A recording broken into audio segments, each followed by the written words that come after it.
បាទសូមជម្រាបសួរពុកម៉ែបងប្អូនបាទហ្នឹងហើយថ្ងៃនេះគឺយើងមកពីនិយាយអំពី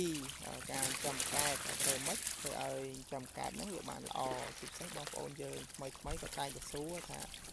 យើងចំកែបធ្វើម៉េចកុំឲ្យវាមានបញ្ហាងាប់ឲ្យវាធំលឿនឲ្យវាទទួលបានគីឡូច្រើនទទួលបានប្រាក់ចំណេញច្រើនណា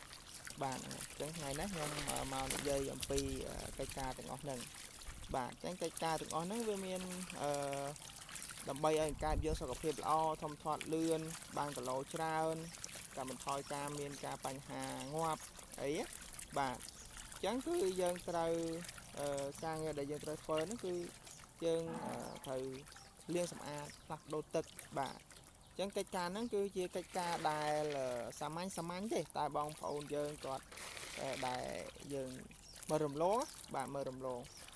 តាក់ទងទៅនឹងការចិញ្ចឹមសត្វមិនថាសត្វកង្កែបឬក៏សត្វផ្សេងបាទគឺកត្តាអនាម័យការរស់នៅស្អាតហ្នឹងគឺជាកត្តាមួយសំខាន់ណាបាទអញ្ចឹងបើកាលណាទ្រុងយើងមិនស្អាតក៏ខ្វក់យើងអត់សូវដូរទឹកអញ្ចឹងកាយយើងធ្វើឲ្យកាយយើងឈឺបាទធ្វើឲ្យកាយយើងឈឺតែបងប្អូនយើងភាគច្រើនគាត់ចូលចិត្តគិតថាគាត់សួរថាធ្វើឲ្យកែបល្អហ្នឹងគឺចង់ផ្ដោតទៅលើការព្យាបាលបាទការប្រើប្រាស់ថ្នាំអីផ្សេងអញ្ចឹងការប្រើប្រាស់ថ្នាំការព្យាបាលផ្សេងហ្នឹងគ្រាន់តែជាជំហានចុងក្រោយទេឬក៏ជាជំហានបន្ទាប់ទេជាជំហានដំបូងហ្នឹងគឺការថែទាំវាបាទដាក់ចំណីឲ្យបានគ្រប់គ្រាន់បាទលាងសម្អាតទ្រុងឲ្យស្អាតហើយចំណីហ្នឹងត្រូវ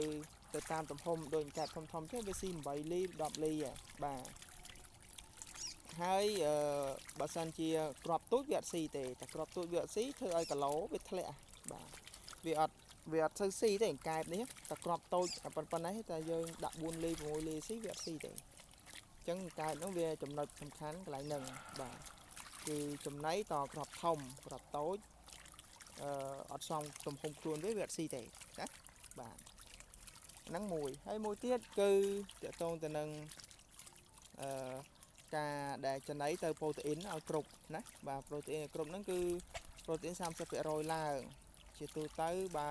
សិនជាយើងអត់មានចំណីកែបយើងអាចដាក់ចំណីត្រីក៏បានប៉ុន្តែគាត់ថាបើចំណីត្រីគាត់តែតម្លៃវាចាប់ពី 3,500 ឡើងអាហ្នឹងគឺប្រូតេអ៊ីនវាអាច30% ឡើងហើយអញ្ចឹងបើសិនជាគីឡូ20តម្លៃ28អត់ទេបាទហ្នឹងហើយអញ្ចឹងបើតម្លៃត្រឹម2008ឬ3000អីអាហ្នឹងអាចប្រូតេអ៊ីនអាចក្រោម 30% បាទអាចក្រោម 30% អញ្ចឹងអាហ្នឹងទាក់ទងនឹងចំណីបាទទាក់ទងនឹងចំណីទាក់ទងមួយទៀតទាក់ទងនឹងកត្តាពូជដែរបើសិនជាពូជហ្នឹងវារាងតូចបាទសុខភាពមិនសូវល្អការលូតលាស់វាអាចរាងយឺតអញ្ចឹងណាបាទហ្នឹងអាចរាងយឺតហើយមួយទៀតបើសិនជាកង្កែបវានៅតាក់ទងទៅនឹងនៅក្នុងស្រះឬក៏នៅក្នុងតង់ចេះអញ្ចឹងណាបាទបើសិនជានៅក្នុងស្រះជាទូទៅវាអាចលូតលាស់លឿនជាងនៅក្នុងតង់បាទនេះតាមអ្នកដែលបច្ចេកទេសគេបានប្រាប់តែខ្ញុំក៏មិនសូវបានពិសោធន៍ដែរព្រោះខ្ញុំដាក់ទៅក្នុងតង់ចេះទេបាទដាក់ទៅក្នុងតង់ចេះទេដោយសារយើងអត់មានស្រះបាទហ្នឹងហើយអញ្ចឹងតកតងទៅនឹងការដាក់ក្នុងស្រះជាទូទៅឃើញថាវាលូតលាស់លឿនបាទលូតលាស់លឿនជាងដាក់ក្នុងតង់បាទប៉ុន្តែជាទូទៅបើសិនតែយើងចំណាយអាហ្នឹងតតែដូចថានៅផ្ទះយើងនៅដៃយើងមានស្រះហើយអាហ្នឹងយើងដាក់ទៅបាទតែបើសិនតែយើងនៅថាយើងដីយើងអត់មានស្រះទេតែយើងចំណាយលុយទៅជីកស្រះអាហ្នឹងវាចំណាយច្រើនបាទចំណាយច្រើនបាទអញ្ចឹងជាទូទៅបើសិនតែយើងមានស្រះយើងដាក់ក្នុងស្រះទៅណាបាទតែបើយើងដាក់មានតង់ដាក់ក្នុងតង់ដូចខ្ញុំចេះទៅពួកខ្ញុំអត់មានស្រះអញ្ចឹងខ្ញុំដាក់ទៅក្នុងតង់ទេបាទដាក់ទៅក្នុងតង់ចេះទេបាទហ្នឹងហើយហ្នឹងហើយអញ្ចឹងវីដេអូហ្នឹងក៏មានតែប៉ុណ្្នឹងទេបាទមានចំណេះដឹងខ្លះចែកជូនបងប្អូនបាទព្រោះមានបងប្អូនយើងច្រើនគាត់សួរថាចំកែធ្វើម៉េចឲ្យល្អឲ្យវាឆាប់ធំធាត់អញ្ចឹងណាបាទហើយ ឲ្យទៅសួរទៅតូននឹងបញ្ហាហ្នឹងគាត់សួរមានប្រាថ្នាអីបាទឈឺចេះឈឺចេះដាក់ថ្នាំអីឈឺចេះដាក់ថ្នាំអីចឹងណាបាទឬក៏បងប្អូនខ្លះគាត់ថ្មីមកគាត់ដែរអញ្ចឹងគាត់សួរថាពេលឈឺមានថ្នាំអត់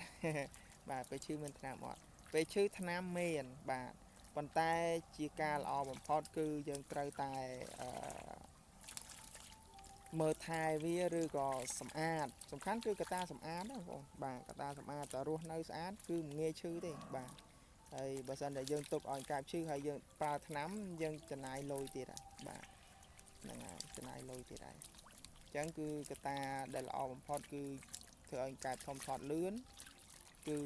យើងសម្អាតទ្រង់ស្អាតចំណីឲ្យល្អពូជឲ្យល្អណាបាទហ្នឹងកត្តាហ្នឹងហើយបើសិនថាកាយយើងទុកឲ្យកាយយើងឈឺអត់សូវលឿនសម្អាត